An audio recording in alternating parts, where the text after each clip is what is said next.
Եղբորս աղջկա օրինակը պիտի բերեմ, քննարկում էինք դասերը, ասաց ես ռուսերենը ավելի շատ սովորել եմ բլոգերի անուն տվեց, հիմա ծնողները կհիշեն Վլադա Չիտիրի։ Վլադա Չիտիրից, քան ուսուցչից, չնայած իրենց ուսուցիչը շատ լավն է։ Այս ամենին դուք ինչպես եք վերաբերվում։ Շատ նորմալ, հենց այդ միջավայրն է, որում մենք հայտնվել ենք, ոչ միայն ձեր քրոջ երեխան։ Ես վստահ կարող եմ ասել, որ այսօր ռուսերենի խնդիր գոյություն չունի, այսինքն ռուսերեն իմանալու, սովորելու խնդիր չկա, որովհետև այդ ինտերնետ միջավայրը, մեդիա միջավայրը, ինչքան էլ պահեք երեխայի անօգուտ գործեր են շատ հաճախ, բայց ընդունենք ծնողնա իր որոշումներով, բայց մեկը այդ միջավայրը լրիվ բավարարա բանան է, այդ կլինի բլեան աստղիկը, թե բլեան Դավիթն են ռուսերեն գիտեն գործածուն, չնայած մեր ընտանիքում չի եղել, այսինքն մենք հայերեն ենք օգտագործել, բայց ահա մեդիա միջավայրը փոխվել, Դավիթը մայրիկին սիրում է պատասխանել, ասում է, այդ դու ինչ գիտես, ես ինչ եմ սովորում, բայց լավ հարց է տալիս,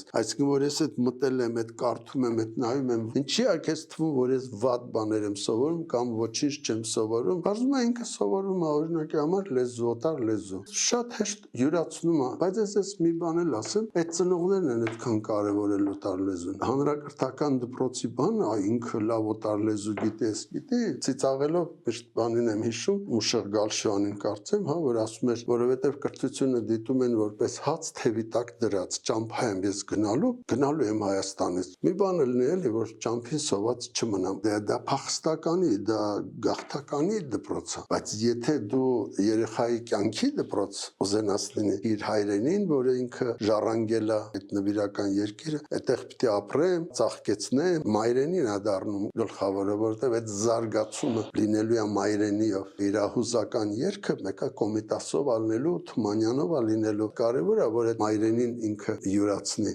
ոչ թե որ օտար լեզուն կարևոր չի, հա, ուղղակի դպրոցի գերնպատակ մի սարքեք ու ձեր ջանքերը ուղեք դրան ու երեխային զրկեք ամենակարևոր բանից, օրինակի համար երաժշտություն, լավ երաժշտություն լսելուց, ձեռքով ծաղիկների հետ, հողի հետ խաղալուց, այդտեղից սերմից ծաղիկ ստանալուց եւ այլն, լիքը բաներ, որ խոսում ես, մարդկանց թվում է կարևոր է, բայց հենց վերադառնում է ռեալ իրականություն, մեկ էլ մոռացավ այդ ամեն ինչ։